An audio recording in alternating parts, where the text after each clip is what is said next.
and be seated for our afternoon presentation. Good afternoon to everyone. We welcome you to the 9th Annual Kentucky Chamber of Commerce Business Summit and Meeting. We appreciate you being here. We've got an interesting afternoon lined up for you as well as tomorrow. I'm Bill Goodman, the host of KET's Kentucky Tonight program, and I'll be serving as your announcer for this afternoon and for tomorrow. We do have a lot of ground to cover. I'm going to quickly run through just a few things before we have our keynote speaker. All sessions will be held in this room for the duration of the events. This evening's annual dinner meeting will begin at 5, and that's upstairs outside the Marriott Ballroom where you registered today. And tomorrow at 8 a.m. there will be a quick continental breakfast out in this hallway, and then we'll start promptly tomorrow morning at 8:30. If you're a Twitter user, and is there someone who's not tweeting this afternoon? KYBiz, there you go. There are a couple of people. We'll teach you before the afternoon's over. Hashtag KYBiz is the hashtag, and I know the folks at the Chamber of Commerce would appreciate spreading the word about their annual meeting here in Louisville. We do want to make a couple of other quick mentions. The Chamber is going to post all of their presentation slides later this week, and they will be located on the Chamber website. All you have to do is go to Summit Slides, and they'll come up, a lot of useful information. Also this afternoon, either during or right after Senator Paul speaks, his staff members will be handing out some clipboards. They're inviting you and asking you if you would like to receive Senator Paul's newsletter. Fill out the form, and they'll be sure that you are put on the email list for his newsletter. We do have some interesting afternoon speakers, and we're going to begin with one of those this afternoon. We're going to try to run as quickly on schedule as we possibly can because we've been told that Senator Paul has to catch an airplane. Now, I figure that airplane is either going to go to New Hampshire or Iowa. I don't know. If you want to ask him that a little bit later, but we do want to, he is going to stay for a few questions after his address. So please, as you listen to him, be ready to come to the mic, which is in the center aisle, for some questions this afternoon. Here to introduce Senator Paul is a representative from Crowe Horwath. Our keynote sponsor, Tony Brusher, is a partner with Crowe, one of the largest public accounting and consulting firms in the United States. He's been with Crowe for 20 years. Please welcome to the microphone, Tony Brusher.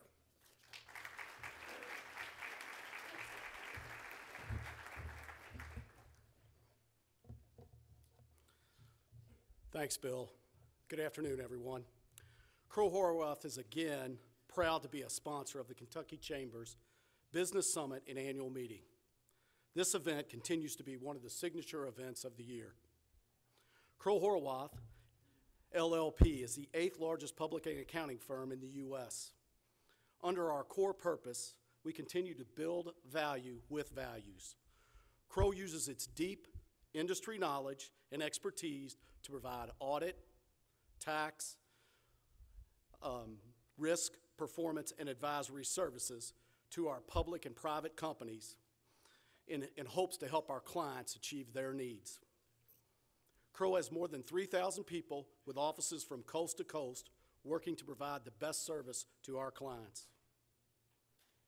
Crowe services its worldwide clients as an independent member of the Crowe Horwath International Network, the 7th largest global accounting network consisting of more than 150 independent accounting and consulting firms located in more than 100 countries.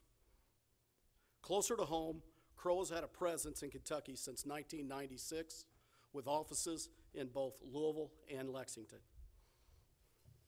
Now to introduce our speaker. Dr. Rand Paul is the junior United States Senator for Kentucky.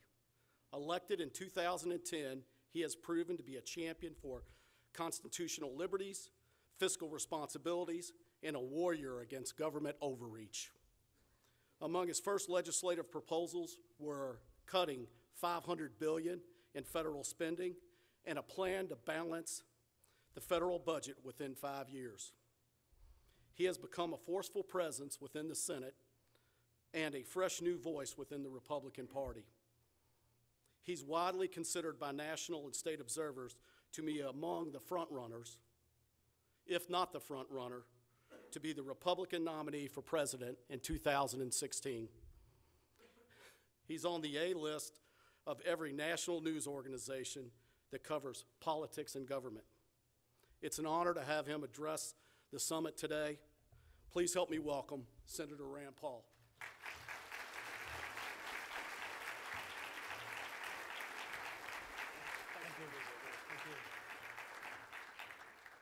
Thank you. Thanks for inviting me, and it's good to be here. I read the other day that we have a 10% approval rating in Congress, and that's up from 9%, so we're going in the right direction. But it also means that about 90% of the public is unhappy with us in Washington.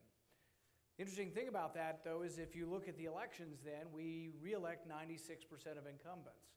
So we're really unhappy with Congress in general, but we tend to elect our own representatives again. It's a confounding notion, and I'm not sure exactly why we do that, other than that there is a great deal of power to incumbency.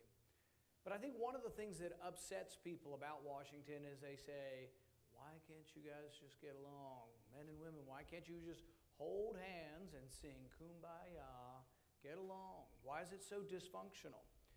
I think some of the dysfunctionality of Washington is that we have a false narrative of how we should find compromise.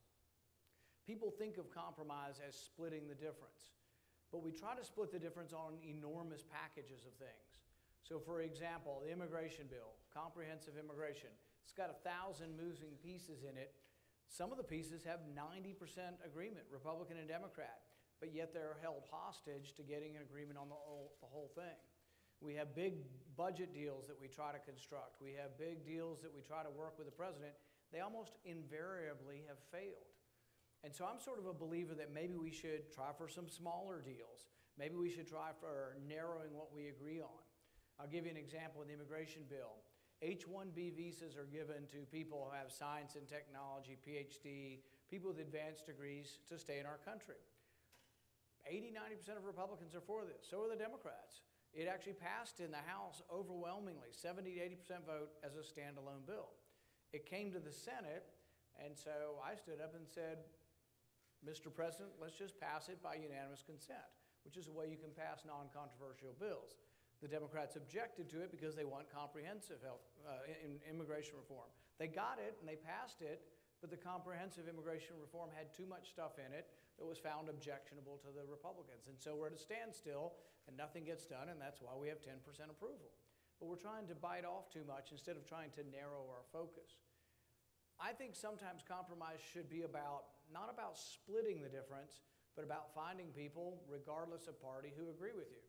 So when I look at trying to say, how do we move forward, or how do I find things that would have bipartisan support, I don't say, well, I'm for lowering taxes and the Democrats want to raise taxes, we'll go somewhere in between and please nobody. I look for issues where I'm actually in complete agreement with the other side. So one of the things that I've been working on is criminal justice reform. I think it has a great deal to do with preventing people from voting in our country. It also has a great deal to do with preventing people from employment in our country. 5 million people can't vote in the United States because of a previous criminal conviction. Many of these, if not the vast majority, are nonviolent drug crimes. When you look at the statistics, 3 out of 4 people in prison for nonviolent crimes are black or brown. And you say, oh, well, maybe they're just committing all the crimes. Well, if you look at the statistics on who uses illegal drugs, whites use illegal drugs the same as percentages as blacks and Hispanics. However, it's still 3 out of 4 people. Even though whites are 80% of the public, you have 3 out of 4 people because, one, it's frankly easier to convict and incarcerate people who live in less well economic circumstances. They may be in poverty or maybe in not a position to defend themselves as well. So I say to myself, do we split the difference on this, or why don't we just go out and fix it? And so I've found allies. I introduced last week with Cory Booker, who's a Democrat senator and new in the Senate from New Jersey. We did something called the REDEEM Act. And this says if you committed a nonviolent felony and you've served your time and you've been behaving for a year, your records could be sealed. Why is this important? If someone wants to come to work for you and you have on your application, which most of you do, are you a convicted felon? You check that box. My guess is it makes them less likely to be hired. But if you smoked marijuana or grew marijuana plants in college, should you never get to work again? What does that mean? It means you go back maybe into doing the wrong things again. Should you never get to vote again because you made a mistake when you were in college or in high school? I have a friend whose brother grew marijuana plants at UK 30 years ago, and he's a convicted felon. He still can't vote in Kentucky. And my guess is his employability is not so great when he has to check off that box. These are areas where I think we can work together to try to fix things. There's a growing momentum that maybe we went too far in the war on drugs and that there are things we could do to try to make the system fairer. Another area that I've tried to work with others on is a few years ago there was an explosion. A gas pipe exploded in San Bruno near San Francisco. It's one of these huge gas lines, and it was underneath a neighborhood, and 8 people died. Well, like so many things in Washington, the response was, well, let's just act. This is emotional. People died, we want to do something, so let's just ram something through so people will think we did something. But then the question is, are you really going to do something to fix the problem? The pipeline that exploded was 50 years old. So we got the bill Thursday night, and we got grief from the senators in California saying, he's just an obstructionist. He's holding it. And I said, well, we just want to read it. Can't we just read the bill to see if we've addressed the problem? So we read the bill, and we discovered a couple of things. The safety transportation report hadn't come out yet. It had been a year since the accident, but these investigations are like with a plane crash, very, very detailed. They look into every little detail with engineers as to what could be done to prevent another accident like this. It was coming out a week later, and they were going to pass their bill before they read the transportation or the safety report on this. I think a huge mistake. We also, as we read the bill over the weekend, found out that they were going to grandfather in the old pipelines. So they were going to pass new regulations on new pipelines, which really, frankly, aren't the problem. The problem is the old pipelines, and they were going to leave them out. The more we read the bill, then we found that there was a national transportation safety report from Kentucky. From 1984, we had a couple of fatalities, and I think it was in Lancaster from a gas pipeline explosion. The conclusion from that report was you shouldn't grandfather in the old pipelines. So really, this is about good governance. This is about reading the bills before we vote on them. It's about trying to make sure it's not window dressing. But ultimately, we did get a compromise. I got them to get rid of the grandfather clause. So there will be new regulations on these older pipelines, which are, frankly, where the accidents have been occurring. So I think there is room and opportunity for us to work together. One other area where I've tried to work with the other side, not by splitting the difference, not by saying I'll go halfway there and they come halfway to me, but just frankly because there are people on both sides of the aisle who agree strongly with some issues. And this is on NSA surveillance. The NSA, I think they're well-intentioned. They want to try to protect us. I think there are good people who work in the NSA and the FBI and in our government. They want to stop terrorism. But frankly, there have to also be people defending the Bill of Rights. And that needs to come from your representatives, frankly. And so there's an important issue at stake. And the issue is something that really originated out of our founding. In our founding, we were very concerned with the British soldiers coming into our houses. They passed something called the Stamp Act, but the only way they could see whether or not you were paying your taxes is whether your papers were stamped. They had to come into your house. We were very much annoyed by that, and we thought that wasn't right, so we wrote the Fourth Amendment. In the Fourth Amendment, it says the police can come into your house, but they have to have a warrant, and it has to have your name on it.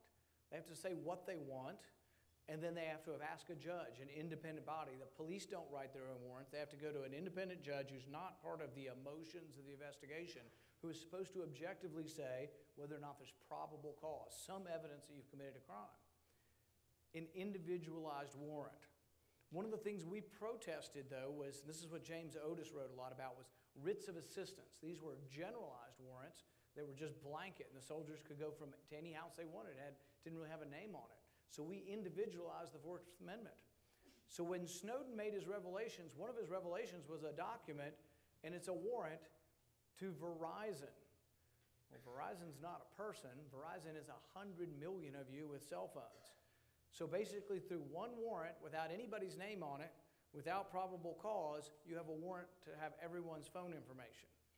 And then some people say, well, this is just boring old business records. Who cares? Well, 2 Stanford graduates recently did an app, and they asked 500 people to voluntarily put it on their phone. All the app does is record your boring old business records.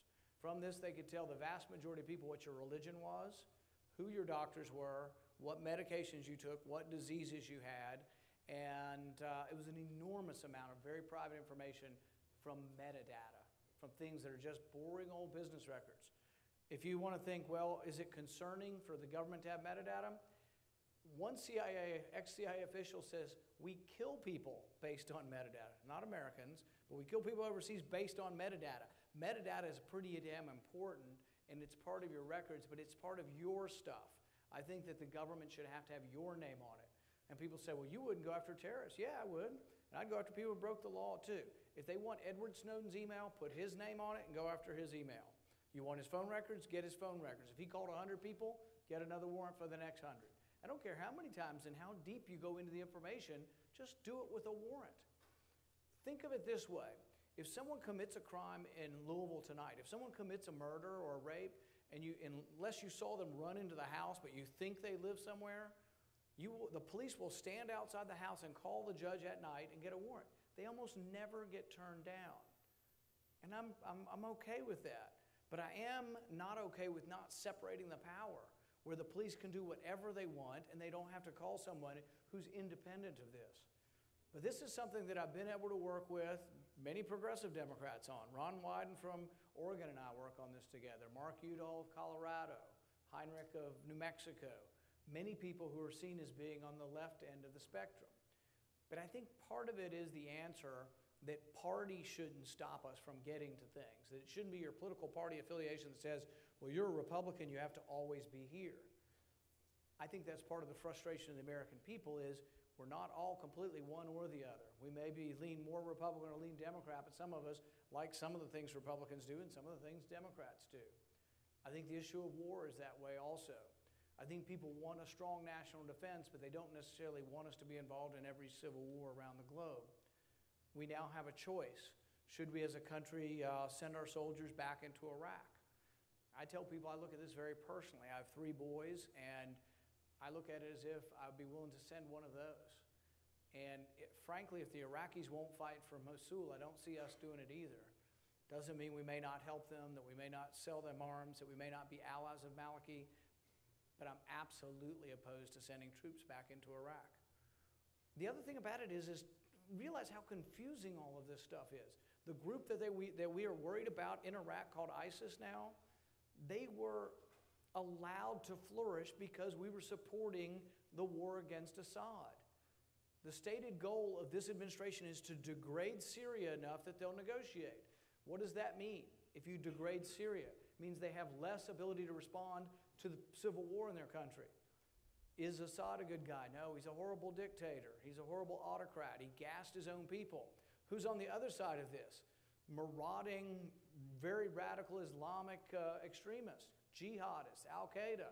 That's what ISIS is. ISIS grew within this vacuum. Now there's a vacuum in Iraq. So really, can we be supporting rebels that include ISIS on one war, and then we go across the other war and we're to be fighting them? I think that the decision on going to war has to be so profound that everybody rises up and says, we must do this. There have been times like that in our history. When we were attacked in Pearl Harbor, we all rose up as one voice and said, enough's enough, we're not going to take that. When we were attacked in 9/11, I think the same response. But there are a lot of other in-between murky situations that people say, what will you do? What are you going to do about Crimea? What are you going to do about Ukraine? What are you going to do about Iraq?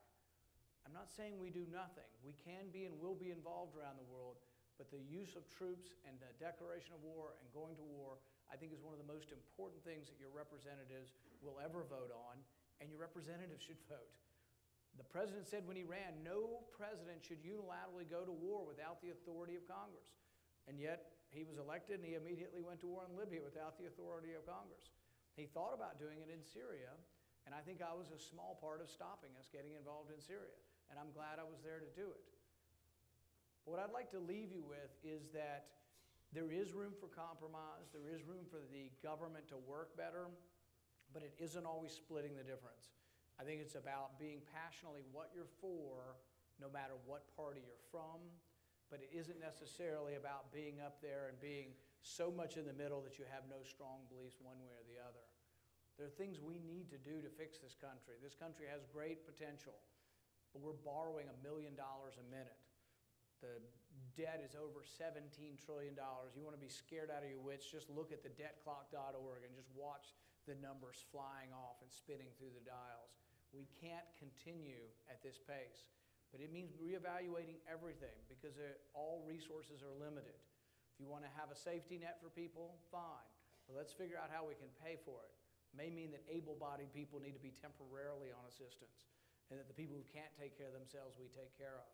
But you have to make difficult decisions. You can't be involved in every war around the planet because we can't afford it, both in lives or treasure. So these are decisions we have to make. But as we make them, realize, and all you have to do is look around at the people in this room, realize the amazing amount of wealth that capitalism has created. There's a little bit of stagnation now. There's this idea of uncertainty and that people don't know whether to hire or fire because government's gotten so involved in your affairs, either through the Health Care Act or through Dodd-Frank or you name it. But even beneath all of that, what I see is an amazing ability of freedom, of voluntary exchange to create wealth. So when you see a place like Haiti have a terrible earthquake and tragedy, who helps them? America. Why can we help them? Because our system works. If you want to be proud of America, you have to be proud of the economic system that creates that wealth. There is the possibility that if we could ever get people in government, running our government, who were simply friendly to business, that there'd be an explosion of growth and jobs created. They need to do like I do. I come back to Louisville and I visit somebody's business in Louisville and I say, what can I do to get the government out of your way? What can I do to help you? I want your business to grow. But I want more money to be in Louisville. And that's one of the things I've proposed. For the west end of Louisville that struggled so much, we still have African-American unemployment, twice white unemployment in Kentucky and nationwide. I don't blame the president. Do I think he wasn't trying? Yeah, he's trying. I think he sincerely would like to help. But there's a certain intractableness that maybe we ought to consider new policy. You know, we've been struggling for a long time in our big cities. Why don't we consider a new policy? So what I've offered is for the West End, why don't we dramatically lower the taxes for 10 years? It would be a $650 million stimulus for the West End. Not by bringing the money from Atlanta, not by bringing it from Houston, but simply by leaving money in the West End that originates there. Just don't send it to Washington. And also, I wouldn't choose who gets it. You would, or the people who live in the West End would vote. They vote every day on which businesses succeed. That's who would get the money. But it's different than sending it to Washington, then I bring it back and give it to one person and say, start a business. I don't know who can start a business. The only person who knows that's the marketplace. 9 out of 10 businesses fail, so it's a mistake to try to start a business. It's better to give the money to the people who will all vote on who will create a business or who will create a bigger business. But I think we need to think about things outside the way we've been thinking about them if we truly have compassion. Too often in our political discourse we say, oh, well, those people just don't care. They don't care about people who live in poverty or people who are unemployed. That's untrue of either side. What we really need to do is have an intelligent debate in our country, not about whether one side cares or the other side doesn't care, but about what policy will work and what policies haven't worked in the past. As a physician, I see problems and want to come up with solutions.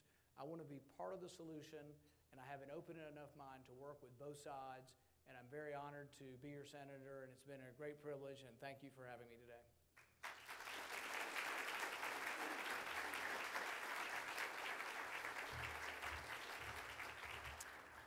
As I mentioned earlier, Senator Paul has agreed to stay for a few minutes to answer a couple of questions that you might have. If you would please come to the center microphone, and we'll take as many as we can until about 2:15, and then we'll cut them off.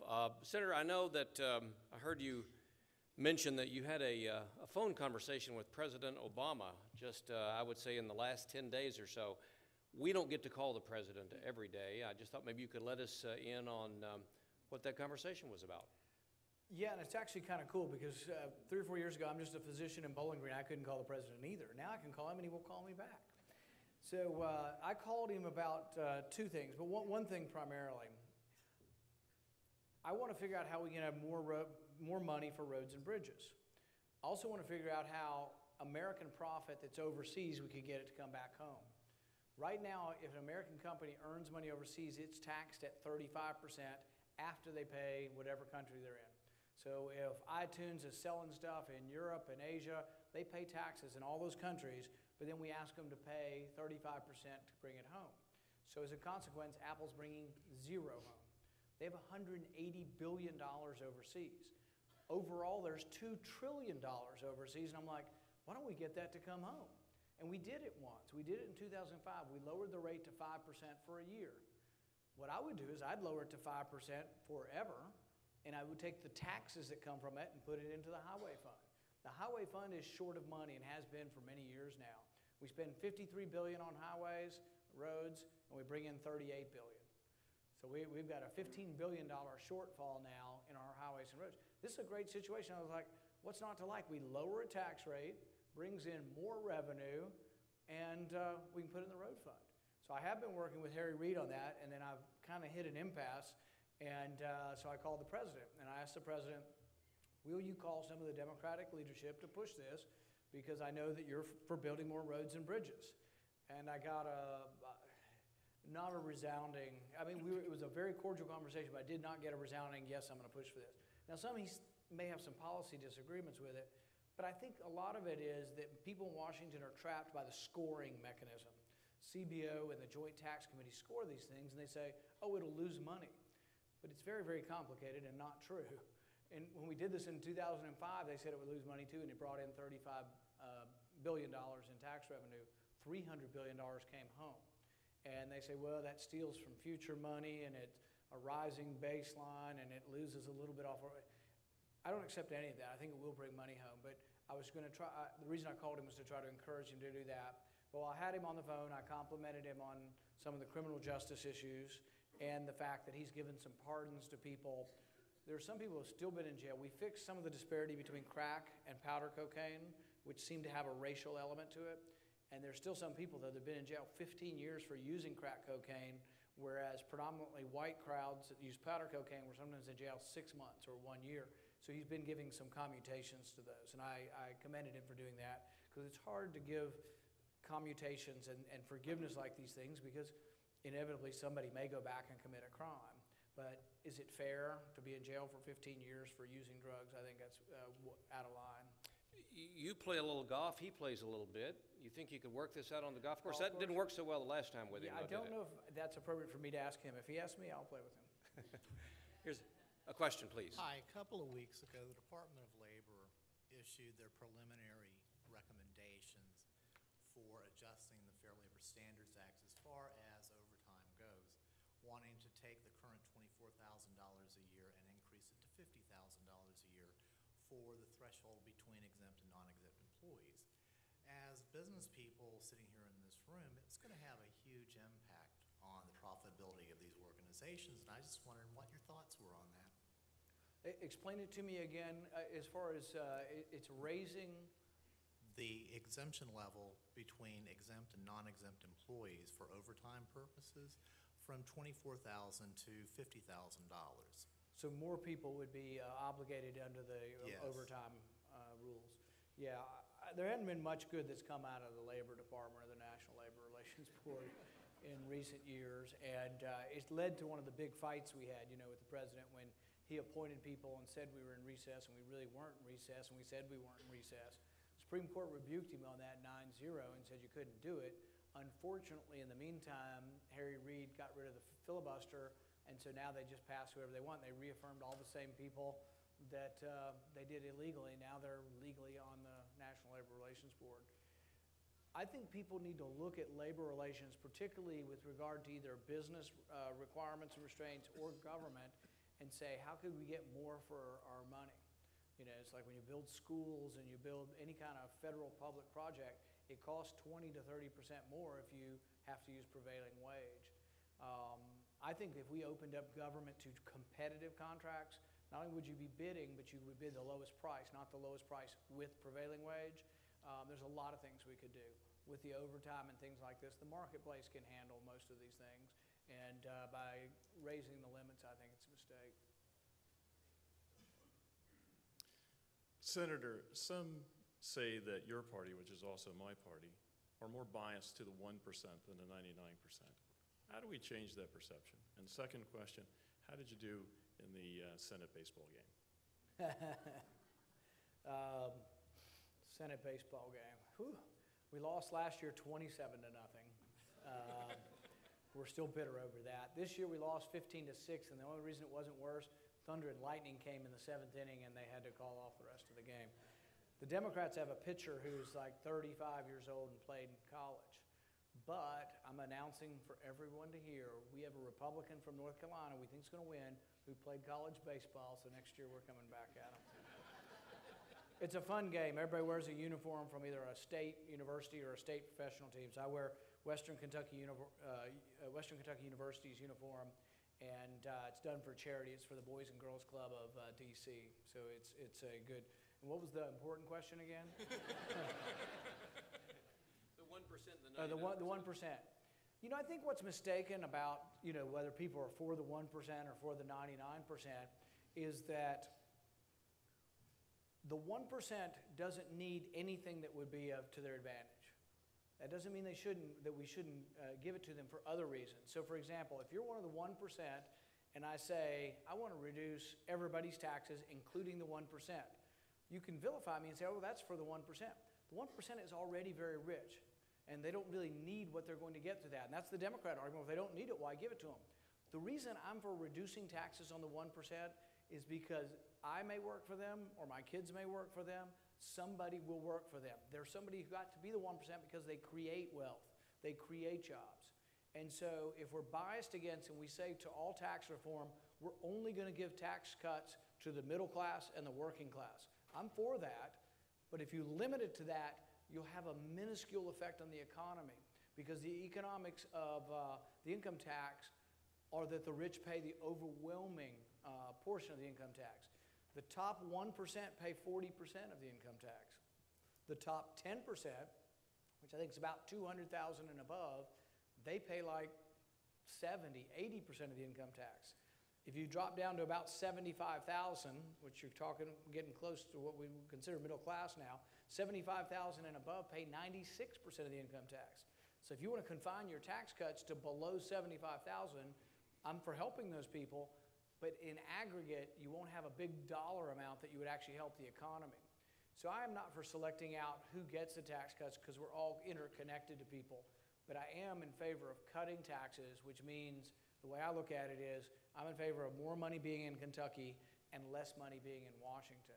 That it's more efficiently spent, that more jobs are created when it's in the private sector, that you have to have a public sector, but you minimize the public sector to do only those things that the private sector can't do. But to have a growing private sector, you just simply have to leave more money in the private sector.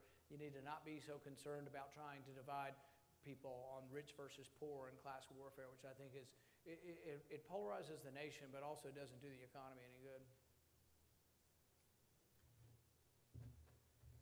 We talked upstairs a few minutes ago about some of your travel. You've been doing a lot of that. You've been all over the country. You were in Idaho recently. You were in California at Silicon Valley. You've been in those two states I mentioned earlier, New Hampshire and Iowa. But, Bill, every weekend I'm in Bowling Green, okay? Okay. So I'm in Kentucky every weekend. All right. And I have traveled to a lot of these places because I'm trying to figure out how we get the Republican Party big enough to win nationally again. And I've been fairly harsh on my own party by saying we need to evolve, adapt, or die.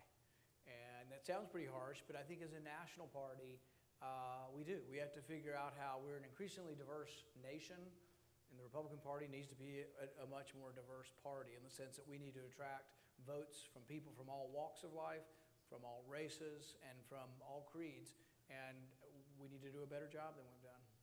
What do people talk to you about? Is there optimism in the country? Is there hope? Are they in a mood right now with jobs not coming back as fast as everyone thought they would come? Well, what's going on in the minds of people outside of Kentuckians as well as outside of Kentucky? I think there are certain pockets around the country where there is a great deal of enthusiasm. In Kentucky, it kind of depends on where you are. I think things are a little more vibrant probably in Louisville and in northern Kentucky. You go to eastern Kentucky and you see despair. I mean, you frankly see the real heart of the middle class out there were hardworking people who worked in the coal mines. And frankly, they've been devastated by the president's policies. The president was very forthright to say that he would bankrupt coal with his policies. He said that is the intention of my policy when he ran for office, and we're going towards that. But if you do that in a year or 2 or 3 years, it's devastating. So we have, I think, no balance. The president says, oh, I'm for a balanced approach. I don't think he's giving us a balanced approach on coal. I think he's just trying to kill coal. But as a consequence, the people who own the coal companies will be fine. You know, they have money. The people I worry about who work for the coal company, the person who works in the office in Lexington, or the person who works in the coal mine, and then the rippling effects that has throughout the economy in eastern Kentucky. So I would say that in Kentucky, not so good. Our unemployment overall is still above the national average too. But pockets of people starting to see recovery. I always ask the builders and the realtors, is it coming back? And I think some believe it is. But then there's also the uncertainty of, do I add more employees given all the regulations that come with adding more employees? Any final words on what you expect out of the horrendous problem on the border, and again, why Congress can't seem to get anything done, and will those kinds of big issues and big problems continue to plague the progress that I think all Americans would like to see us make, whether it's in Washington or Bowling Green? I think the answer to fixing immigration reform is like fixing other problems. Let's narrow the focus to things we can agree to and let's pass them. Part of the impediment to getting immigration reform, though, you have to look at what's happening on the border, because that is a big impediment to what we do. If you offer forgiveness, and I have sympathy, let's say one of you here came illegally and you've got an 18-year-old daughter who's the valedictorian of the class, she's lived here 14 years of her life, do I want to send her home or deport her? No. But then when we talk about a policy, can I be for a policy to let everybody from Central America come and do the same thing? So you can have something that has a heart and a soul and some forgiveness, but you can't do it with an open border. So right now the border is completely wide open. Anybody can walk across. And in fact, we've made it such that if you walk across and you're not from Mexico, they're actually going to be shipping them, looks like, to Fort Knox. Some of them are coming to Fort Knox. I saw one report in Lynn, Massachusetts, of 300 kids from Guatemala have just showed up at the schools. Our country's flying them there. What should be done is humanely feed, clothe, and try to find the appropriate people to return them to in their country. But you need to do that, not because you're heartless, but because you can't send a signal to everybody in Central America it's okay to come. Can we accept people? Yeah, we can have legal immigration. Every farmer I talk to in Kentucky uses migrant workers, or a vast majority of them do. I'm not against that. I'm for more work visas. I'm for more legal immigration. But you can't set up forgiveness or a beacon without a secure border, or the whole world will come. And that is the impediment from a conservative point of view. I'm for immigration reform, but I voted against the bill because I didn't think it secured the border first before it allowed the forgiveness. And I think if we attach work to immigration, I'm all for immigration. If work's attached with it, let's do it. But figuring out the solution is going to probably have to be a narrower focus rather than a big comprehensive focus. And as that border security first. Are you hopeful about the future of the country? Very much so, because you know, the origin of the country is based in free and voluntary exchange and in government limited by law, that the Constitution restrains the government, not the people. All of those things are so wonderful that they've created an amazing civilization, both of freedom and of wealth. And one of the things I say often is that government does almost everything wrong. They get in the way of almost every business, and yet still capitalism and free exchange and voluntary exchange thrive. So most of the businesses in here thrive despite what obstacles government puts in place. But I mean, I think when I look at it, I see optimism. Also see optimism. When I was in Silicon Valley this weekend, and I told them that some of the things that you like, when's government going to fix education? Maybe technology will fix it. You know, I love this guy, Salman Khan, who does this Khan Academy, has all these solutions online. I think maybe someday we're going to have these extraordinary teachers that are like professional football players or professional basketball players, the most extraordinary people, they're going to be online. And then maybe we could disseminate them everywhere, and maybe they could make more money doing it, or someone would pay them, and we would have teachers paid big salaries, but they wouldn't be teaching 30 kids. There'd still be a teacher in the room with the 30 kids, but then there'd be the extraordinary teacher giving the lecture to 2 million, or 10 million, or 100 million people. But you'd find these extraordinary educators, and they are. I mean, try explaining calculus in a reasonable fashion. It's 1 in a million who can really do that and get you excited about calculus, but there is somebody out there who can do it. So I am excited about the future. You want to do one more? We got one more? Okay, this will be the final one, please. Okay, yeah, I know you have to go. I appreciate you being here. I was just curious your opinion about Senator Bonner's lawsuit and whether that's truly going to protect our Constitution or just waste a lot of taxpayer dollars. Say it one more time. Boehner's lawsuit? Yes, Boehner's. sorry. Yeah. Boehner is suing over a separation of powers issue that Congress writes legislation and the president's supposed to execute the legislation. So the Health Care Act. Congress passed it, and then the president has laid out, I don't know, 6, 2 dozen exemptions. He's exempted McDonald's employees, but not Burger King. He's exempted some union people, but not other union people or non-union people. He's exempted people who may well have been campaign contributors, and then some who weren't campaign contributors. He has delayed mandates, employer mandate, individual mandate, pretty much arbitrarily. Our argument is that that is creating law. And the president's not supposed to create law. He's supposed to execute the law. He doesn't get to selectively apply the law. The complication comes in is that the courts for decades have said, if I sue the president and say the president's not obeying the Constitution, they throw it out and say I don't have standing. They say, prove to us that you've been injured somehow. And sometimes it's hard to show that I can't really show I've been monetarily injured. The Constitution has been injured. And so Boehner has passed a law in the House that says would give Congress standing to sue over constitutional questions. Didn't pass the Senate, and the president obviously won't sign it. So that's at a dead end. So now Boehner is suing in court over a constitutional question. Historically, the courts haven't heard it. So a lot of people think it won't ultimately be heard. I am for trying to correct this problem because this is an interpretation problem. This isn't something you impeach someone over. The president has an opinion on this. We have an opinion on this. And you can argue the validity of both. But I think I'd like to see it adjudicated where the Supreme Court would ultimately decide, can the executive legislate? Because if you don't allow it, eventually the executive will become so powerful that there'll be no power for the Congress. Now, Congress could try to, some of it's Congress's fault. Frankly, we haven't tried hard enough to write the legislation in more detail to bind the president, and we haven't gone back and rebuked him when he's overstepped his bounds. Some of it's because we don't have the power of divided government. But overall, I'm supportive of the lawsuit, and we'll see where it goes. Thank you. Thanks, everybody.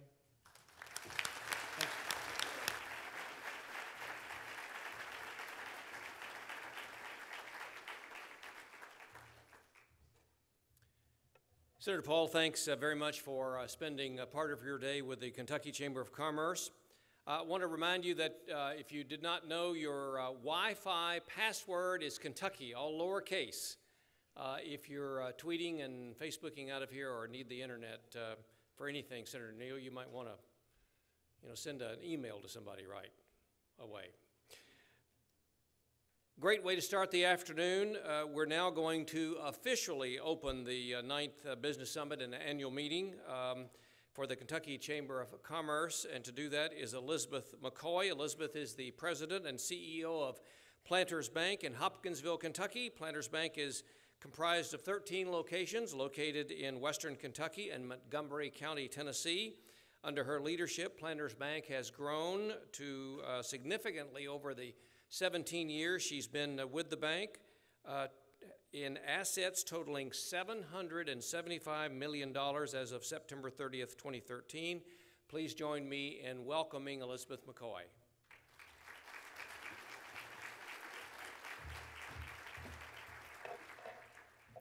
Thank you. Thank you, Bill, and thank you to Senator Paul for a great opening to this year's Business Summit. I'm very, very excited to be here, and this is truly a top-notch chamber event, as you all well know, full of topics that are very crucial to the Commonwealth of Kentucky. And we do have a wide range of topics this year, but the core message will all revolve around this year's theme, the future of Kentucky. The staff of the Kentucky Chamber has worked hard to create an impressive lineup of regional and national speakers for this event. And it's very exciting as a member of Kentucky's business community to see firsthand the progress that's been made over the past few years, due in large part to the influence of the Kentucky Chamber and its members, many of whom are in this room today. But there's still very, very much work to be done to help advance Kentucky. And hopefully some of the discussions today and tomorrow will help focus on ideas that can help move us forward. I want to thank you all for joining us again this year, and I really want to thank our presenting sponsor, Bingham Greenbaum Dahl, and our platinum sponsor, Norton Healthcare, and all of the other sponsors that are making this event possible. I really want to take this opportunity to welcome the Leadership Kentucky Class of 2014. Will everybody raise their hand? 2014, this year's class. Isn't this fantastic?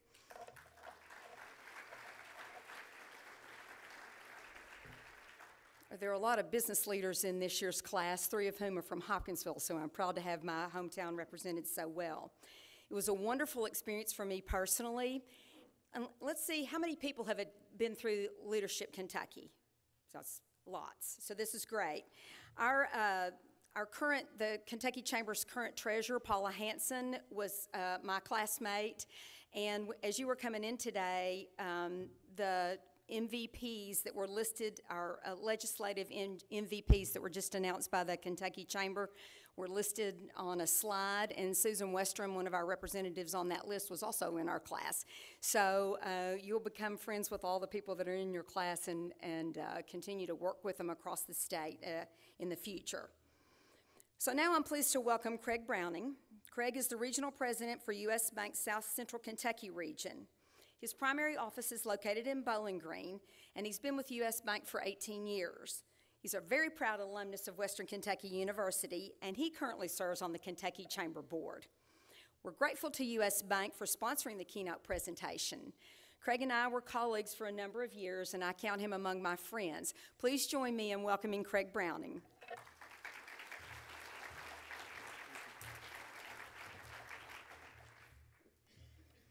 Greetings. U.S. Bank is very pleased to be the silver sponsor once again for the Business Summit, and we're also very proud to continue to serve as a Chairman's Circle investor for the Kentucky Chamber, and I'm very proud to serve on the board with a great group of folks, and Elizabeth has done a great job this year as chair, so we certainly appreciate her for all of her hard work. It is, on behalf of U.S. Bank, it is, again, a pleasure to serve the Commonwealth of Kentucky, from eastern Kentucky to far western Kentucky, northern Kentucky to south central Kentucky and the Tennessee border. As I said earlier, I reside in Bowling Green, but I work very closely with the markets of Owensboro and Henderson, Hawesville, Madisonville, Hopkinsville, Glasgow areas surrounding Bowling Green. I get to travel this great state quite a bit, and the resourcefulness that's out there just continues to amaze me and make me very proud to be a Kentuckian. So for those of you that do business with U.S. Bank anywhere in the state of Kentucky, thank you for that. If you don't, we'd love to have the opportunity to talk to you at some point in time about how we can bring some benefit and value to our relationship. It is now my pleasure to welcome back to the Business Summit Ted Abernathy. Ted actually was with us 3 or 4 years ago, and it's great to have him back from his home base in Raleigh, North Carolina.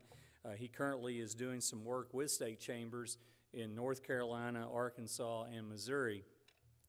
Ted is the managing partner of Economic Leadership LLC and the economic policy advisor to the Southern Governors Association.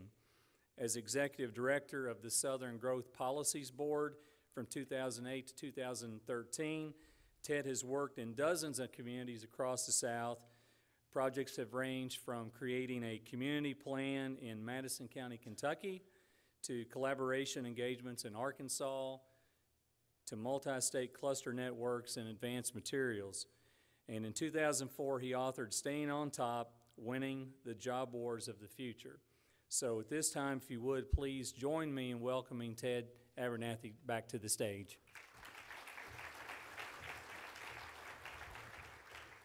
Thanks, Craig. It's nice to be back here. My friend Dave Atkinson told me I could come and it would be a nice afternoon. He did not tell me I would be following Senator Paul. So there's a rule when you speak to groups is you never follow a soldier in uniform, you never follow a kid, especially if he has his dog with him, and you never follow politicians that are running for president. So I don't know what I'm doing here today, but the good news is that he talked about drugs. I'm going to talk about sex a little bit later, and if we can get Governor Brazier to talk about rock and roll, we're in business for the whole day, so it'd be pretty good. We're going to talk about the future today, and I'm not a politician. You will hear no politics out of me today. I'm the last living American moderate. When I die, there'll be something that has to happen. There's going to be no moderates left in the world.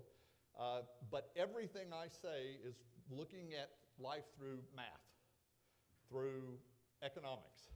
It is not looking at it through politics. I try to stay out of it as much as I can. So we're going to talk about the future first. That's the future. Actually, those are my grandparents.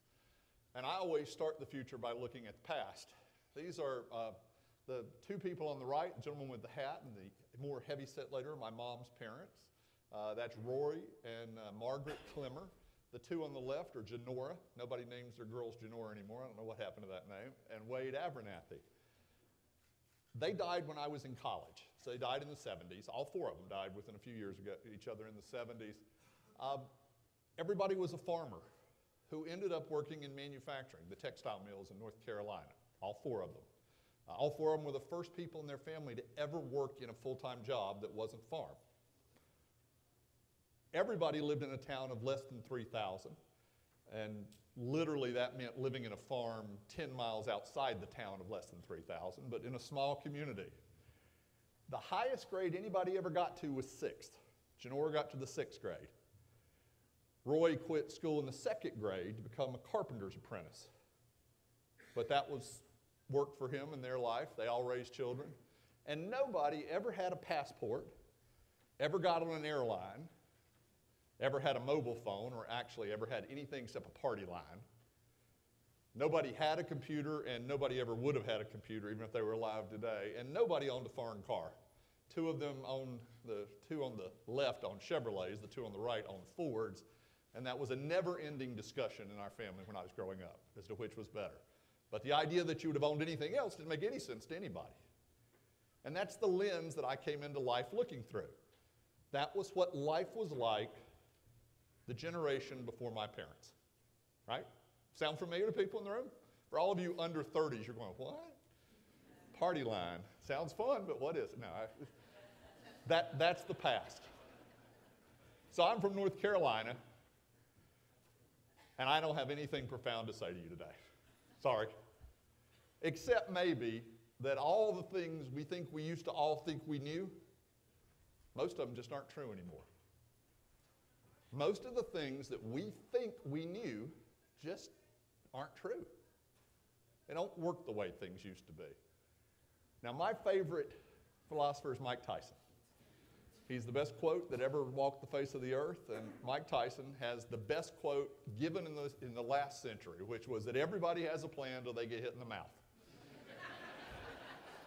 It's a great quote. I've used it many times. All of you have heard it before, and still you laugh because what a quote, right? So what was the hit in the mouth to America, to you, to your cities, to your families? The hit in the mouth was change. Change. We've been changing forever, right? There are people, I'm 56, so you're going to see me do references to 56 today, but that's 1957 for those of you counting. Change has always been here. Well, we've been changing. You saw my grandparents, life changed for them. My grandfather says the greatest day in his life was the day he got a tractor because he didn't have to use a mule. My mother says the greatest day in her life was indoor toilets. She was in high school. I'm still waiting for the greatest day of my life. Yes, I have kids. I've been married 30 years. I'm going to hold those out. I'm still waiting. I think the replicator or the transporter's coming, so I'm ready. But change has impacted all of us. Peter Drucker, the year I was born, said that change, that no one born after the turn of the century, and he was talking about 1900, had ever known anything but a world uprooting its foundations, overturning its values, and toppling its idols, and that's 1957. Many people remember Alvin Toffler in Future Shock when he said that we're just sick, that change is so fast in 1971 that we're sick. You know, it's disorienting because change is so fast. So change has always been here, but it's different. We've got a new placed reality that we live in today. The economy has changed. Looking at it as if it is what it used to be isn't going to help you. Thinking about it in older terms isn't going to work. Our competition has changed. I mean, how many times, and I was an economic developer for 30 years, the beginning of that, the idea that you would be competing for a project where the three finalists were Singapore, Estonia, and Raleigh, North Carolina, just never occurred to you. Would never in your wildest dreams.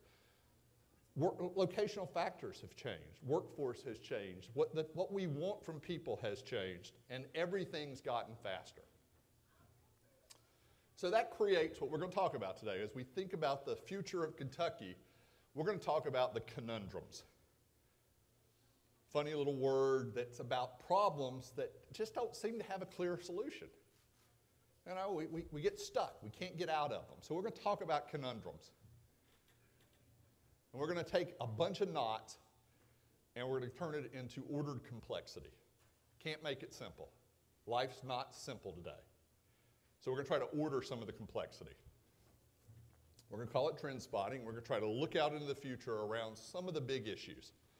And today, we're only going to deal with a few of them because we only have a little time. We're going to talk about 5. We're going to talk about global integration of everything. We're going to talk about urbanization. We're going to talk about the economy and job transformation.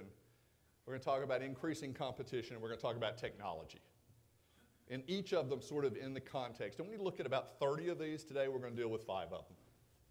So we're going to talk about global interdependence first. Now, some of you may have seen this next picture.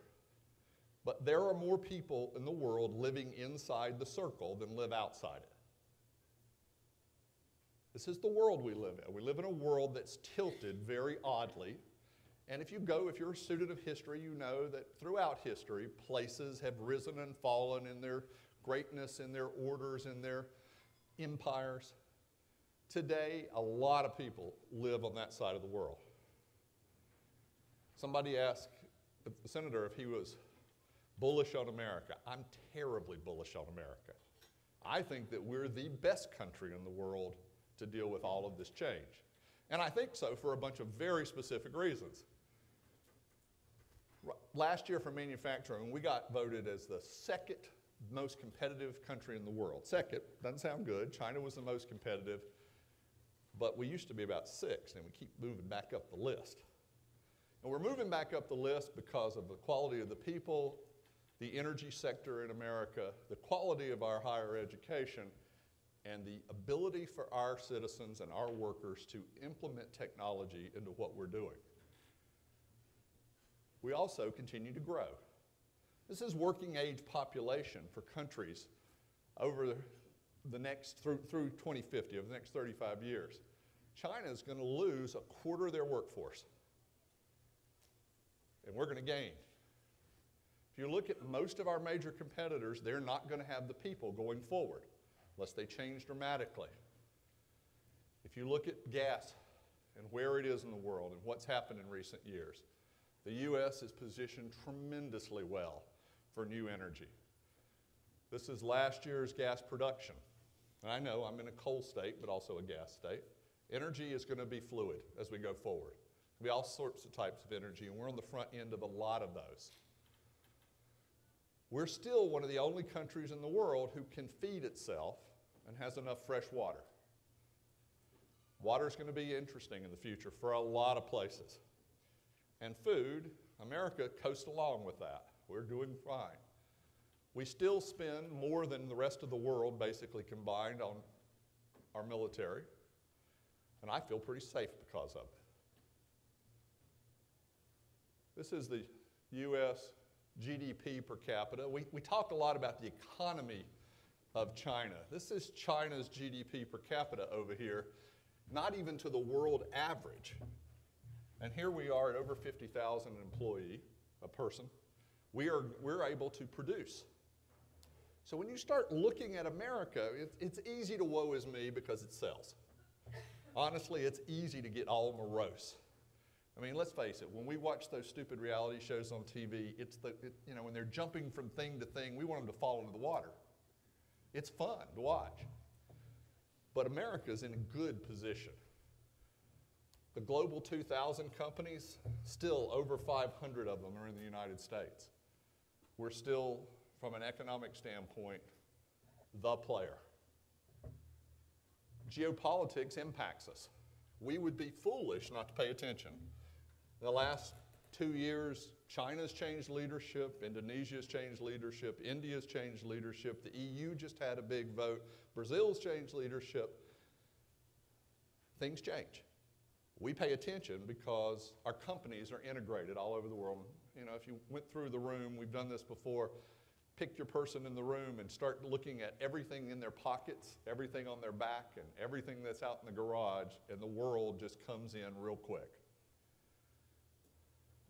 But there are implications of this global integration. We've got a globalization now of values and norms and ideas that is running away, and it's not something we stop.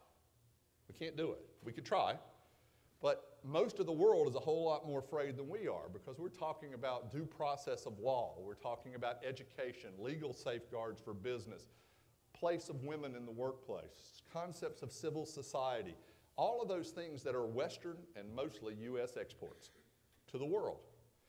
And we're dealing with a world that, you know, they're really pushing back on some of this. But America's got the clout that's going to continue to do that. Kentucky, by the way, is pretty good when it comes to this global integration. You're the purple bar over here. This is exports per capita. Louisiana and Texas are the leaders here, again, energy driven, but Kentucky's right there in exports per capita.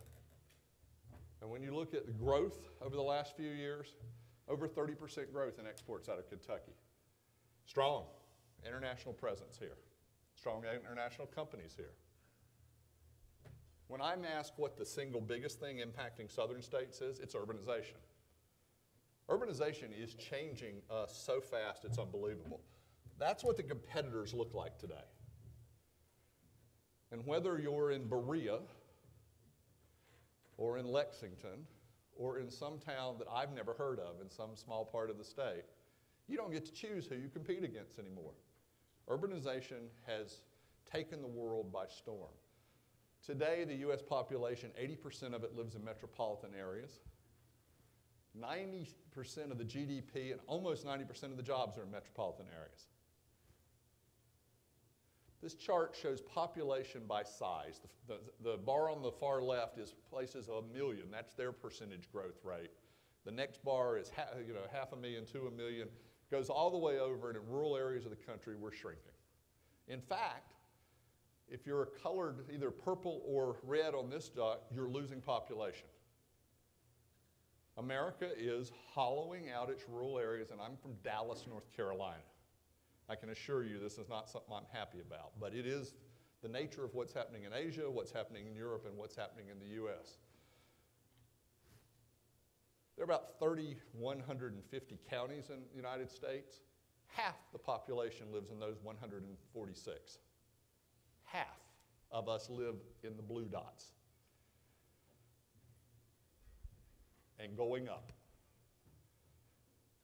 So you don't think urbanization is rewriting our public policy? What do?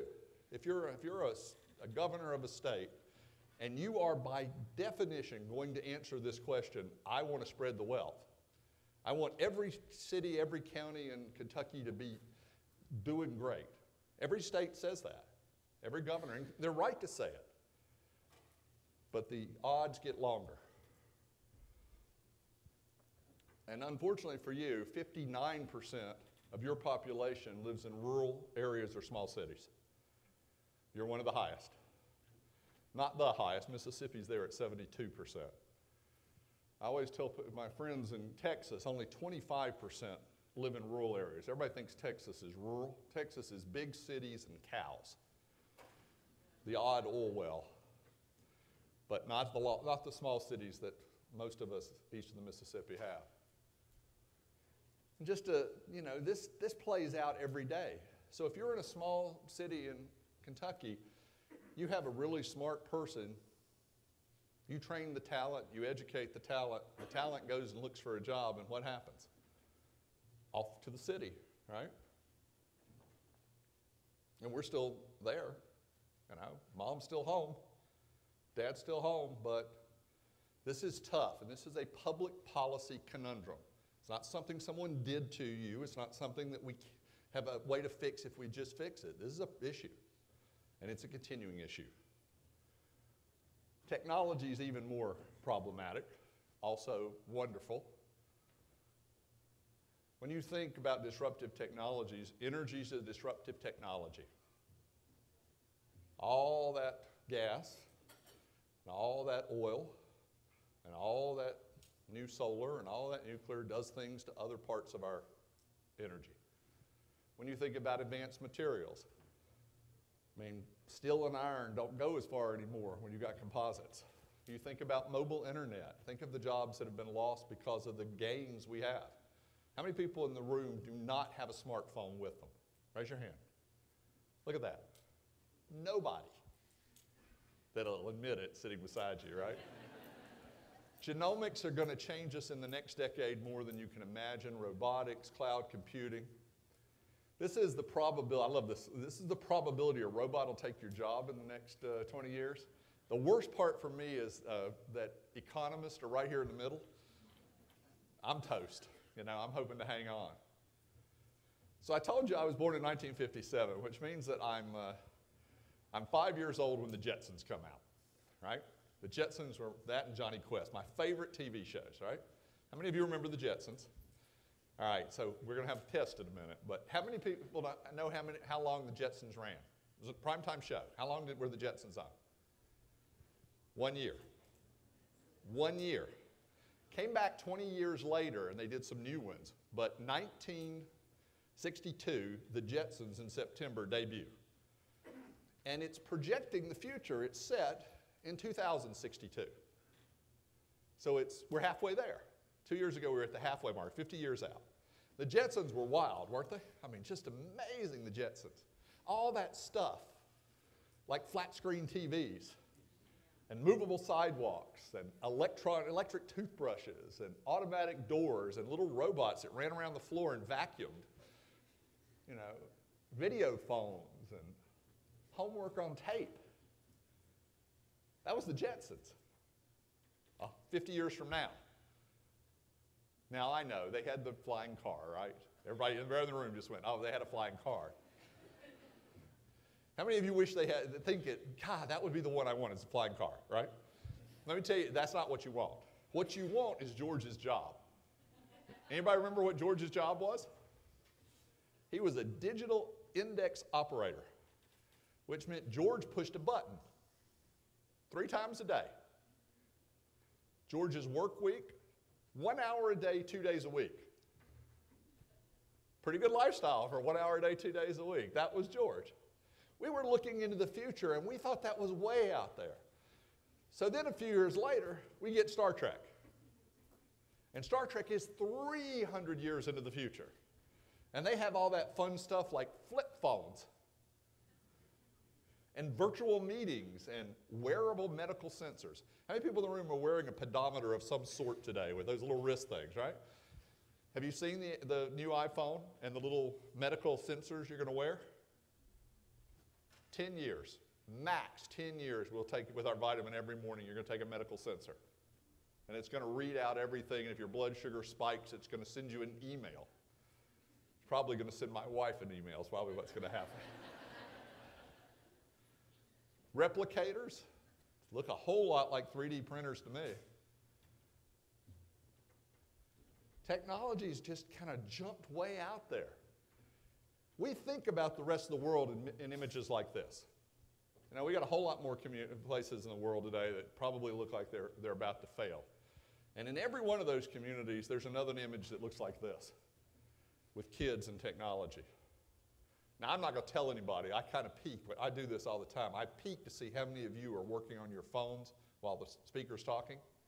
I did that with the last speaker, and I'm not going to, not going to say how many of you were actually looking at the phones, but, I mean, we do it all the time.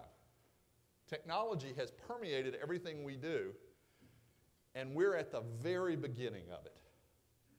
The Internet of Everything will transform every single job in the world with technology in the next 10 years. Every job. You don't believe me? That's newspaper ad revenue. That's what happened when the Internet came along to newspapers. How many newspaper people in the room? There's actually a couple of you, right? You fired everybody else? Is that what happened? Yeah. True, right? You didn't think that was going to happen 5 years before it started happening. Most of us don't think that way, but technology changes us. Part of the change has been an economic transformation about the economy and jobs. When I graduated college in 1980, 17% of the population is who I had to compete against. That's who had a BA. One generation later, my daughter graduates college in 2010, 30% have a BA. What happened? The bar rose, right? The bar went way up. This is the percentage today of people with college degrees, 4 years of college and up. That's what it looks like. So we're going to play a game. So I want you to think about the answer to this question. What percent of jobs in America in 2022 will require a bachelor's degree or more? All right, now, everybody stand up. Come on, stand up. Now, y'all been sitting long enough. Stand up. Now, if you believe that it's more than 75%, sit down. If you believe it's more than 60%, sit down. If you believe it's more than 50%, sit down. If you believe it's more than 40%, sit down. 33%, sit down. 25%, sit down. All right, look around the room. Everybody wave at each other. The number's 23. Those were the smart people. Oh, y'all can stand up and take a victory lap. Go ahead. Those are the smart people in the room. Now, did y'all know that, or are you just guessing? Who thought they knew it? You knew it, right? You've heard, everybody needs to go to college, right? How many higher education people in the room? So I just see who all I just ticked off terribly. Okay. This is the number projected by the Bureau of Labor Statistics of who will need a BA. Now, how many people think there will be any jobs where you won't need more skills? Of course you will. But these are the numbers.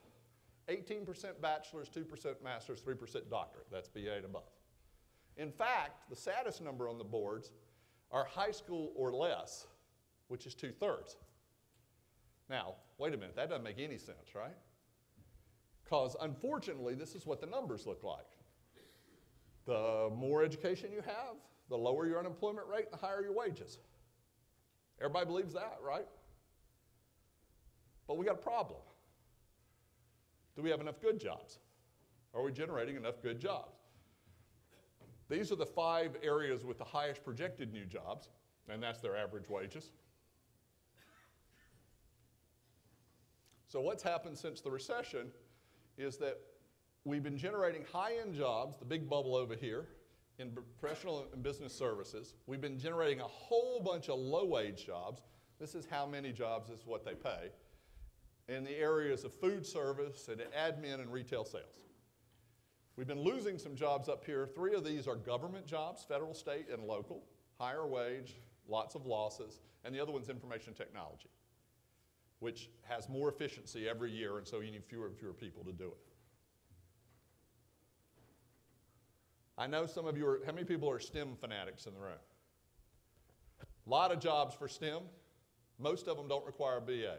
In fact, the blue bars here are the number of degrees, BAs or above, that we've been doing. This is architecture and engineering, computer science, and the green are the number of jobs. Only computer science and math do we have a lack of, BAs and above. We got a whole bunch of lack just south of there. But we're generating a whole lot more people in STEM fields, BA and above, than we need right now, or at least that we need currently, we're generating the jobs for. By the way, skills, greatest question in the world. We're doing a lot of work for communities on skills that are needed. Number one skill that everybody says they need, the ability to learn more skills. Different skills, flexibility, intellectual agility. Tyler Cowen wrote a good book that I'm a big fan of called Average is Over, where he talks about how we're valuing different types of jobs these days, how labor market polarization has happened. Again, nobody did this to us. This is not some political agenda by either side. This is what's happening to the economy on a globalized basis. So we spend our day today, the biggest issue in economic competitiveness today and economic development in general is workforce skills. How do we get the workers to match the skills we need? And we spend all of our life, mostly until the last 10 years, ignoring all of you and focusing on the supply side. How do we get people who don't have a job? How do we get people out of poverty? How do we educate people for more skills? How do we train for increased? And we basically, and I know there's exceptions, but we basically forgot the demand side. We forgot to figure out what the skills were and how to have just-in-time talent for you. You are the demand side. That's why it's fun to come to Chambers of Commerce. You're the guys that are hiring. And we've never had a system in America. We've had a bunch of programs. We've never had matriculation agreements between educators. We've never had, the skill. We haven't had much of that. We've had a few, I'm not picking on anybody. Some of you probably have done it perfect. But as a country, we've not done a good job on this. What kind of skills? When we talk to people, we don't have hard and soft skills. We have three types of skills. We have job skills, which are the very specific. The senator has medical skills that were his job skills. They might be welding skills. They might be coding skills, but they're specific. Then we have work skills, such as communication and problem solving and critical thinking and all those things we absolutely say we need. And then I have them up here as life skills. I usually refer to them as skills your mama should have taught you. Honesty, dependability, teamwork. Tuesday's not a day to get drunk. Wednesday's not a day to fight at the office. Thursday's a really bad day to fail a drug test. Face it. I mean, when we talk to employers today, of course you drug test. Of course you criminal background test. Of course you credit test. Of course you test for reading and math. Of course you do all that stuff. And if people don't pass that, what happens? They're over here. I'm not political at all. Absolutely agree with the senator. You can't condemn someone at 18 for having done something and say, we're never going to let you work again. I can assure you, if it had been my mother, she'd have said, boy, are you going to work.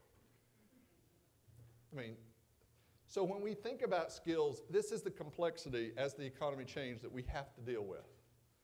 So if you'll notice, I put the sources at the bottom of this. This one says, there's no source, I made it up.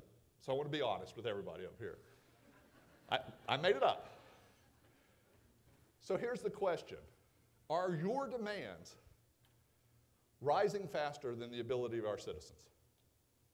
Are the demands to be successful in a job rising faster than the abilities of the average worker, with the average intelligence and average skills and average motivation?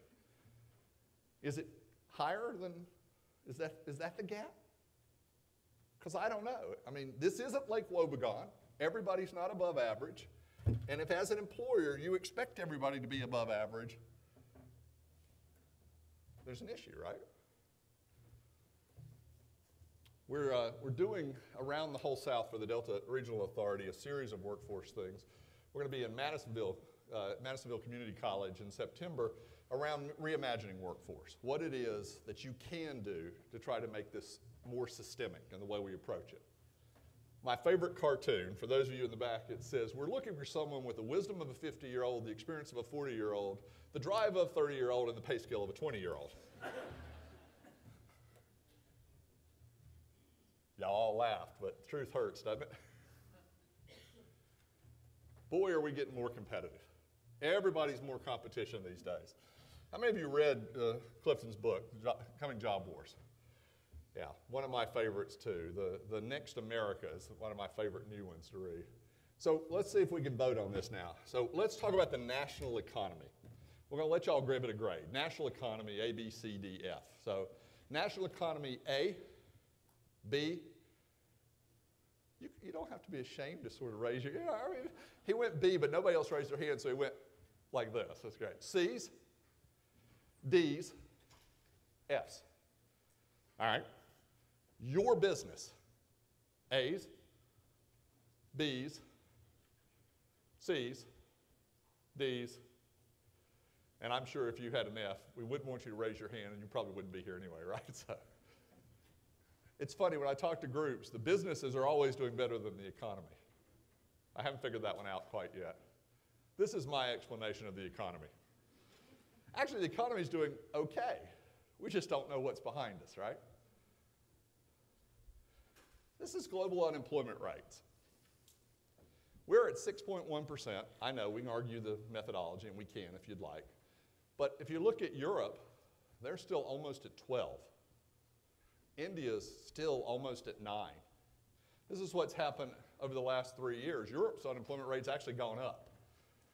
Canada's has stayed about the same. Officially, there's a couple 100 million people more looking for work than there are jobs. Unofficially, people estimate that close to 1 billion people, there are more than 1 billion workers more than there are jobs. So what happens in a global economy when you have 1 billion more workers than you have jobs? What happens to wages? Come on, you economists. They go this way, right? What happens to jobs? More competition, higher unemployment. This is projected GDP. Any economist readers in the room? If you read this week's Economist, it's about how America lost its oomph. That's exactly, I believe, how they say it. I don't think they're Southern, so I don't think it comes out the same way. But so we're down now at 2.1% projected for this year. It was 2.8 the first time I did the numbers for this year. This is what's happened over the last 2 years. By and large, everybody's GDP has stayed pretty close to not very good. Since World War II, the average GDP growth has been about 3.4% in America. And we're muttering along at about 2. And last year, we said it's because of the sequestration. And it did, took about 0.5% out. Saved us some money, took 0.5%. This year, I don't know what, the weather. So what we have globally is a slow growth economy. We have a whole lot of people who won't work, and we have, by and large, by the way, China and India, slowest growth in decades. And they're the tall ones on the list. So slow growth, high unemployment, and I promised you I was going to talk about sex, so global fertility rates. If you're blue or green on this chart, you're about replacement rate. So we're not growing, by the way, sub-Saharan Africa is growing very fast, but they don't have a lot of consumption there. They don't have a lot of people who have a lot of money. The red one up there is Pakistan, for those of you who care. That, by and large, if you look at Australia and South America and Europe and the United States, we're just not having a lot of people. So if you've got slow growth and not a lot of growth in people, welcome to the future, right? I'm still trying to find the numbers that would tell me that next year, 5 years from now, is going to be fast growth. I can't find them. This is a U.S. employment change over the last dozen or so years. This is our 8.8 million losses. This is the recovery. If the second half of the year goes like the first half, this will be the biggest year since the 90s. Even as such, the last 3 years have been the best 3 years since the 90s. And doesn't feel good, does it? I mean, this is recovery. This is where the jobs have come from. We're still losing information technology jobs, as I told you, because of continuing improvement in the field.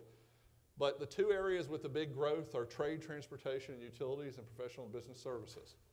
This is the first year in a couple that a government has gone slightly above the number, but it's been mostly losing jobs. And overall, how many manufacturers in the room? A few of you. I love manufacturing. Is there any manufacturer in the room whose goal it is to hire more people? Good for you. If you could hire a machine that would do it for half the price, would you hire the people? Just don't have to answer, just asking. Just saying. You know, I always tell people the story. I did work for the North Carolina Chamber. North Carolina lost 42% of its manufacturing jobs between 2000 and 2012. 42%. GDP for manufacturing went up. Yeah, it's the business world we're in today. Everybody says, well, why'd you have to lay off people? And you say, because if I don't, my competitor, you know. Here's how the South's been doing. Very uneven. This is true across the country. And within every state, it's very uneven. The big number up there is Texas on the right, 3.3% job growth, and Florida on the left. Florida's is a little misleading because they had the biggest losses during the recession. So they're coming back. They're not even back to their original number. Texas has been grinding out all the way through. Everybody's in positive territory for the first time in forever, frankly. Virginia and Alabama growing the slowest. You guys are in there with a pack in the next group. If you look at manufacturing growth, though, Kentucky still is the biggest part of your economy, and just over the last 12 months, you haven't been able to pop out on the manufacturing side. When we look at all the different numbers for you, some areas going really well in Kentucky, some areas not as well. And if you look from county to county or city to city, you would see amazingly uneven. That's what we've got around the country. I think Senator Paul was absolutely correct. If you go from place to place in America today, some of them are just having a grand all time, and others are terribly depressing. I'm going to spend the next month or so working in the Mississippi Delta, and tough. At the same time, I live in Raleigh, and Raleigh is, you know, third fastest growing city in America, and life's pretty good. It's really different in America out there. This is percentage of personal income growth, 2012, 2013. Whoops, excuse me. Let's see, can I go backwards? Yeah. Very uneven. You can see through this part of the world is very much energy driven. You guys are growing slow here, but faster than most of the Northeast. Probably wouldn't have got that right on a test. And when we look at competitiveness going forward, there's a lot of factors, but availability of skilled labor is number one. We see a lot of the things that are other cost measures. We're going to have to do a better job with that as we go forward. And then on the quality of life, crime rates, healthcare facilities, housing, and education. So as we peek to the future a little bit, let's all pretend to be amateur futurists for a minute. Let's see how much we can agree on. So how many people in the room disagree with slow economic growth in the U.S. and globally going for the next few years? Anybody disagree? Okay, we've made our first prediction, right? Rapid technological change. Any disagreements? Globalization, urbanization, and unevenness in the economy. An aging and diversifying population for the U.S. and for most of the Western world. Shifting social norms. We didn't talk about them today, but we're having huge social shifts in America, mostly around marriage and children. 32 and under for baby boomers today, about a quarter are married. For millennials. When baby boomers were there, it was about double that. Just a different shift today. Governments are not going to have much money. Anybody disagree with that? State, local, and federal. Not going to have much money. The military is going to transition to fewer and fewer men and women and more robots. You aren't going to have much money. Today in America, the average family net worth is in the 50 to 60,000 range, total. There's nothing there behind the scenes. Really tight budgets. Business is going to continue to reorder. Sharing economies, business relationships, y'all are going to operate slightly different going forward. And there's going to be more and more intensity of competition for everybody. Anybody disagree with any of that? That's your predictions. How about in manufacturing? Anybody think that there's not going to be more automation? Anybody think there are going to be not going to be less people with more highly skills and more high productivity? Anybody think that manufacturing is not going to spend more time on their core functions and outsource everything else? Global markets? Absolutely, everybody. And then from a logistics standpoint, wholesale consolidations of the wholesale industry. You're going to see that coming, very little space, just-in-time spatial. Now, nobody disagreed with all of that. Those are what we call in my company all the things we all know we all know. That's context. So when we fight about all the choices we have, it ought to be in those contexts. Because those are truisms. It doesn't matter who's in political office. It doesn't matter what. Those are going to be true. There's a choice, right? We can do that. I could probably give you just a slightly better way of looking at it. You turn the volume up?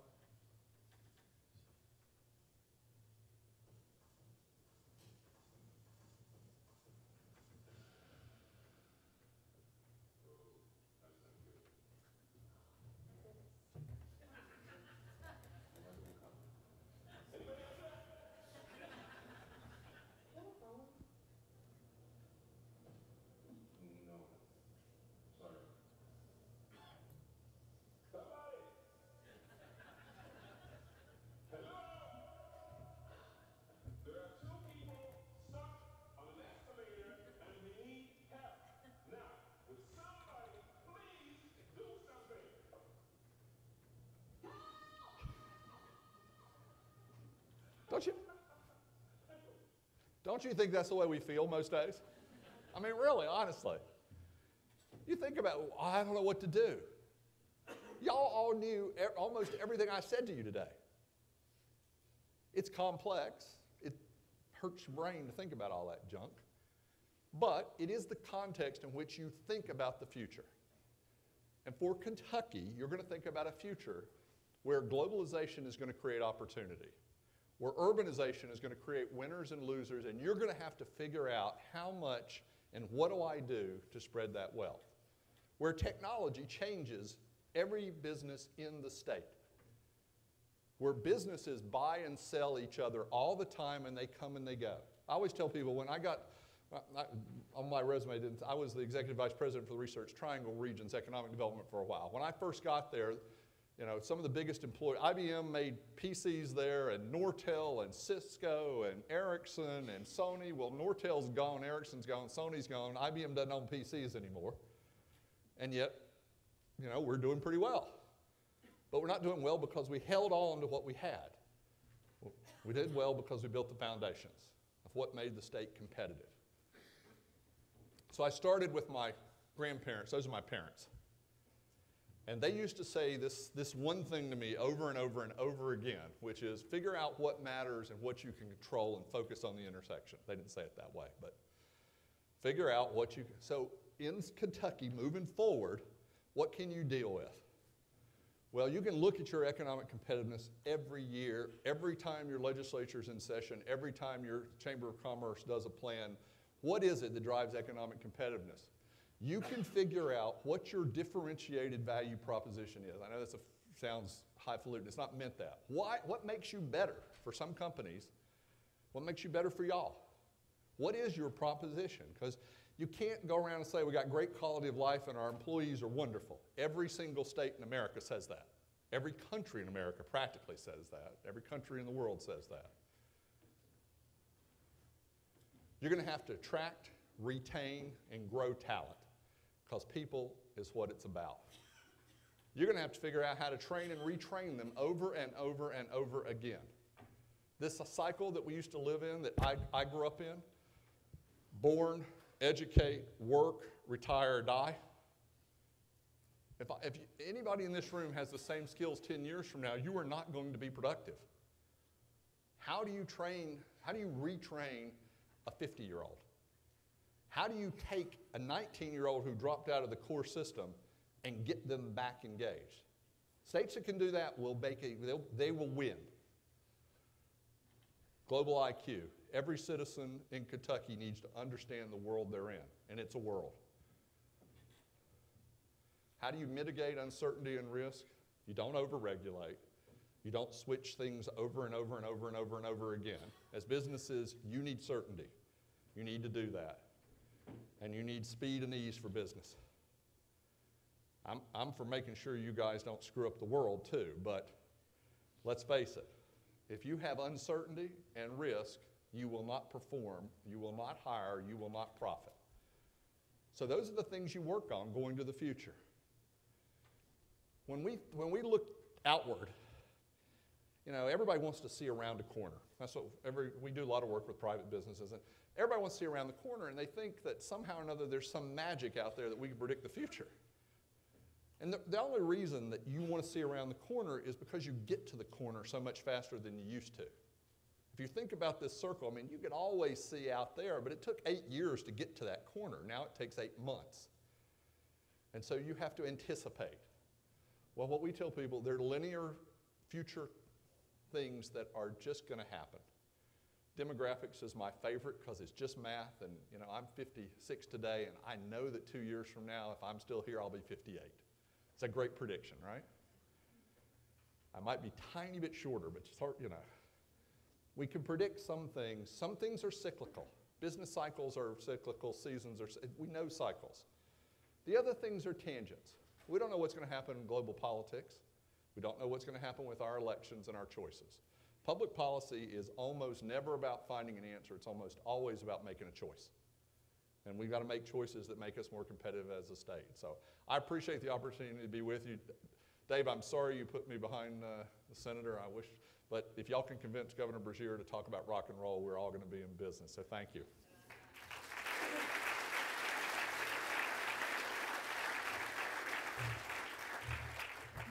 Ted, great numbers. I know that a lot of people would probably want to have you over dinner tonight. How about that? I'm going to stay through dinner tonight. I'm flying back out tomorrow morning, so thank you. How big's your table? I have no idea where my table is. Will you answer a few questions? I'll be happy to try. Yeah, let's ask people to come to the center microphone and ask Ted a few questions this afternoon. There's so much useful information there. And I guess the takeaway with all this scribbling down that I did is that we're always interested and sort of consumed at times about comparisons to other states. Mm-hmm. You've got us up there with that state that starts with an M, and it's not Missouri. You know, we're usually right down there in those rankings. But a long time ago, North Carolina and Kentucky were in a horse race. Mm-hmm. Now, even today, the Golden Triangle and all of those things, the triangle in North Carolina, people are still comparing us to North Carolina. Mm-hmm. Talk about what North Carolina did a few years ago that you've studied and researched, and how Kentucky can make, if that's what you would suggest, similar moves. Yeah, so let me do the commercial first, which is that there's an awful lot of North Carolina that looks like it did in 1960. So it's not uniformed. And North Carolina has 100 counties, just for kicks, 500 cities, and almost 90% of the new jobs are in 2 metros. And those 2 metros have done real well. So what they did back then is focus on some fundamentals. They decided they were going to be both the good road state, which was their first little moniker, and North Carolina is next to Texas in the most roads that it maintains. That's one of those strange things, but we built 4-lane highways to everything.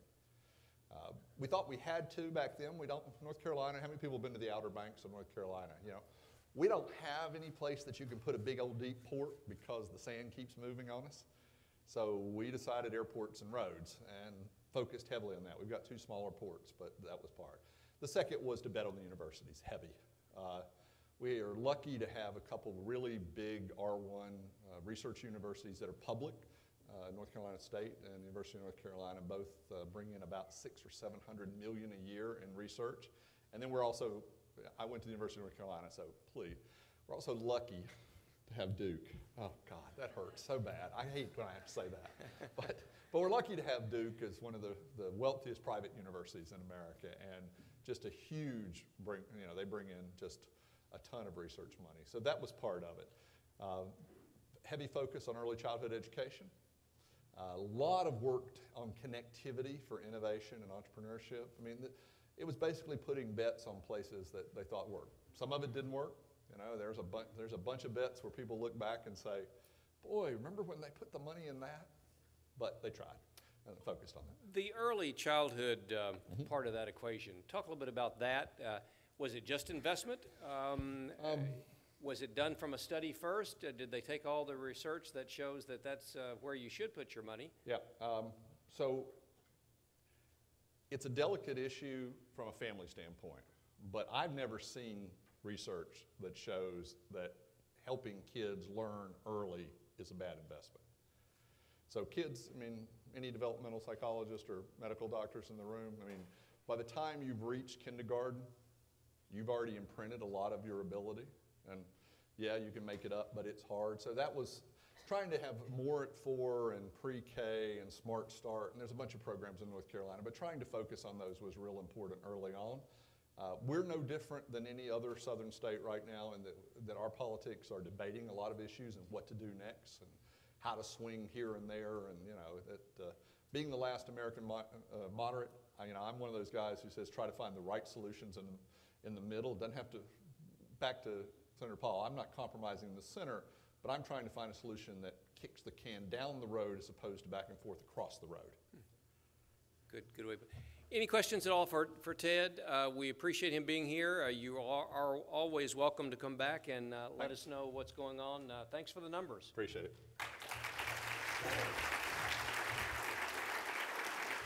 If you ever needed a copy of the slide presentation, this would be it, wouldn't it? So once again, on the Chamber website later in the week, all of Ted's slides as well as the other presentations at kentuckychamber.com/summit slides. We're going to take a break for just a few minutes and get back to business before too long. We want you to stay tuned and stay back in the room in just about 20 minutes for Governor Beshear and Congressman Rogers and their SOAR initiative presentation. We also want to thank Kentucky Power for sponsoring all of the breaks during the event. So we'll see you back here in about 20 minutes or so.